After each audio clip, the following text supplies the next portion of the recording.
In Victorian London in the year 1888, while gas lamps glowed over cobbled streets and horse-drawn carriages carried the wealthy through fog-filled avenues, nearly one-third of the city's population lived and worked out of sight, hidden behind walls, beneath staircases, and inside basement corridors. These were the servants of Victorian London, men, women, and children whose labor powered the greatest empire on earth, yet whose lives were rarely recorded, remembered, or mourned. Their world was not defined by elegance or refinement, but by silence, obedience, and relentless routine. London in 1888 was a city of extremes. Above ground, the capital projected confidence, vast townhouses in Mayfair, sprawling estates in Kensington, and grand dining rooms where silverware gleamed under candlelight. Below ground, another city existed entirely. Narrow servant corridors, windowless kitchens, damp sleeping quarters, and coal-stained walls formed a parallel London, one that functioned entirely to support the comfort of others. Servants did not simply work in these houses, they belonged to them. Domestic service was the largest form of employment in Britain at the time. An estimated 1.5 million people were employed as servants across the country, with London as its epicenter. A single upper-middle-class household could employ 10 to 20 servants, each ranked by strict hierarchy. At the bottom were scullery maids and kitchen boys. At the top stood the butler and housekeeper, guardians of order and discipline. Every movement, every word, every breath was governed by protocol. Most servants began their lives far from London. Poverty in rural England pushed families to send children, sometimes as young as 9 or 10, into service. For many, entering a London household was seen as an opportunity, food, shelter, and wages, however small. But once inside, escape was rare. Contracts were informal, hours were unlimited, and dismissal could mean instant homelessness. A servant's day often began before dawn. Fires had to be lit, water carried, boots polished, and meals prepared long before the household awoke. Bells rang from upstairs rooms, summoning servants without warning. A missed bell, a chipped plate, or a perceived look of disrespect could result in instant punishment or dismissal. There were no labor laws protecting domestic servants. The house was both workplace and prison. Servants were expected to be invisible. They entered rooms only when summoned. They used separate staircases. They were forbidden from making eye contact with guests. In many homes, servants were required to turn their faces toward the wall when their employers passed them in corridors. Silence was not merely encouraged, it was enforced. Living conditions reflected this hierarchy. While the family slept in spacious, well-ventilated rooms, servants were crammed into attic dormitories or basement quarters. Beds were narrow, mattresses were thin, ventilation was poor, and illness spread quickly. Tuberculosis, influenza, and exhaustion were constant threats. Medical care was rarely provided. A sick servant was often dismissed rather than treated. Women made up the majority of domestic servants, and their vulnerability was extreme. Sexual exploitation was an unspoken reality. A servant who became pregnant faced immediate dismissal and social ruin. Accusations against employers were unthinkable. A servant's word held no weight. Silence, again, became survival. Despite the hardship, servants developed their own internal culture. Below the stairs, gossip traveled faster than upstairs conversation. Small rebellions occurred, extra food hidden away, tasks deliberately slowed, alliances formed against cruel masters. Kitchens and sculleries became spaces of whispered solidarity. Yet even these bonds were fragile. Servants competed fiercely for better positions, higher wages, and safer households. 1888 was also the year London trembled with fear. The Whitechapel murders dominated headlines, exposing the city's darkest corners. While much attention focused on the streets, servants absorbed this fear differently. Many lived in constant anxiety, walking alone before dawn, navigating empty alleys, or sleeping in unsecured basement rooms. Their vulnerability mirrored that of the city itself. Servants witnessed everything. They overheard political conversations, marital conflicts, financial secrets, and moral hypocrisies. They saw respectability collapse behind closed doors, yet they could never speak of it. To do so meant unemployment, or worse, blacklisting across households. What survives today is not a single story, but fragments, diary entries, employment records, court testimonies, and letters written in careful handwriting, often hidden or destroyed. These fragments reveal lives defined not by insignificance, but by endurance. The Victorian household did not merely function because of servants, it depended on them entirely. By 1888, the servant system had reached its peak. Within decades, it would begin to collapse under social change, war, and reform. But in this moment, this precise year, the servants of London remained trapped in a rigid world that demanded loyalty without mercy and labor without recognition. This is not a story of grand halls or powerful elites. It is the story of the unseen machinery that kept Victorian London alive. To understand the city, one must go beneath it, down the stairs, into the corridors, and behind the doors that were never meant to open.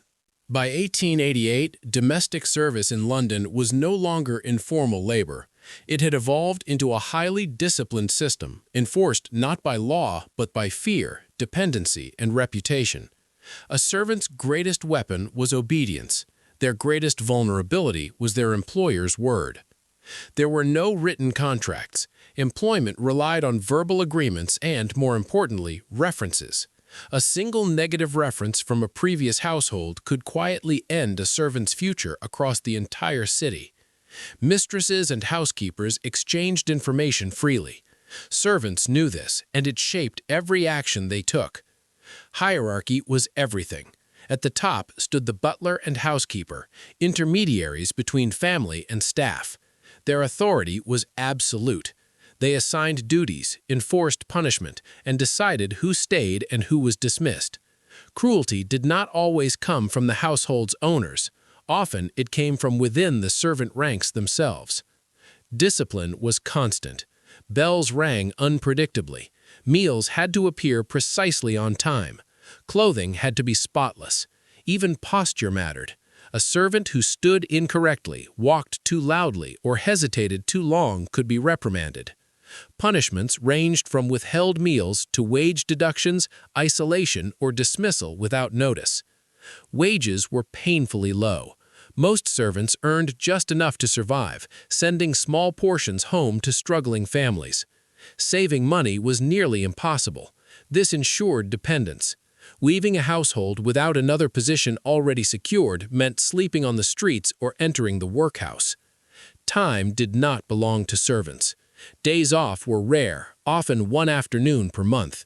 Romantic relationships were discouraged or forbidden. Privacy barely existed. Servants slept where space allowed, sometimes sharing rooms with strangers, sometimes with no door at all.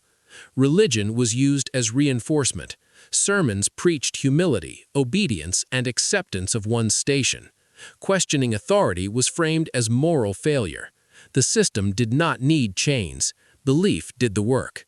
Yet cracks existed. Some servants resisted quietly, working slower, breaking rules subtly, or withholding loyalty. Others fled suddenly, vanishing into London's vast anonymity. But escape carried risks. Without references, survival was uncertain. This was not accidental cruelty. It was design. Victorian comfort required absolute control over those who maintained it. In 1888 London, domestic service was a female world, and that world was dangerous in ways rarely documented. Most maids entered service as teenagers. Many had no family protection, no legal defense, and no voice that society recognized. Sexual exploitation existed in silence. A master's advance was not called a crime, it was called misfortune for the servant. Refusal could mean dismissal. Compliance could mean pregnancy, disgrace, and exile from respectable society. There were no safe paths. A servant who became pregnant was dismissed immediately.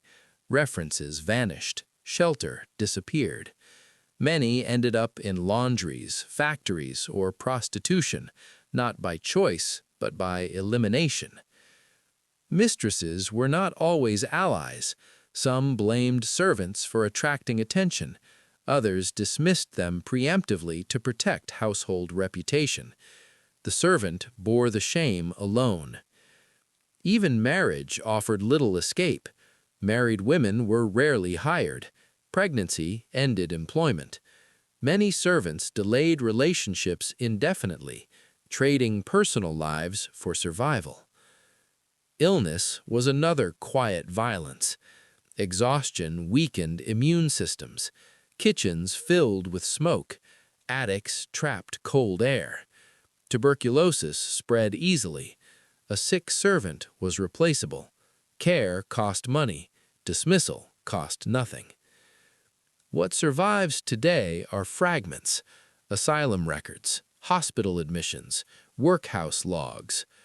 Together, they reveal a pattern, not of isolated abuse, but of systemic harm inflicted quietly, repeatedly, and without consequence.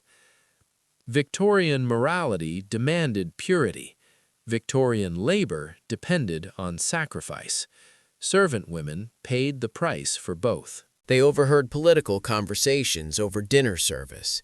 They cleaned up after violent arguments. They watched drunken guests carried to bed. They saw affairs unfold behind locked doors.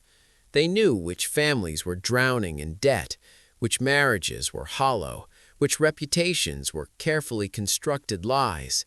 Yet silence was mandatory. Victorian households depended on discretion more than loyalty. A servant who talked was dangerous. Gossip among servants was tolerated only below stairs. Anything that reached the outside world could ruin careers, both theirs and their employers. Some servants were called to court, not as victims but as witnesses. Their testimonies were often dismissed as unreliable. A servant's word was always suspect. During scandals, servants disappeared quietly, dismissed without explanation, removed before questions were asked.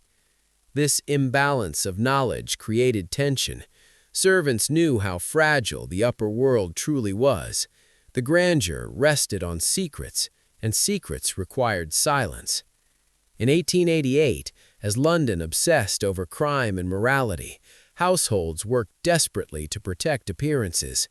Servants absorbed the emotional labor of that protection. They carried shame that was not theirs.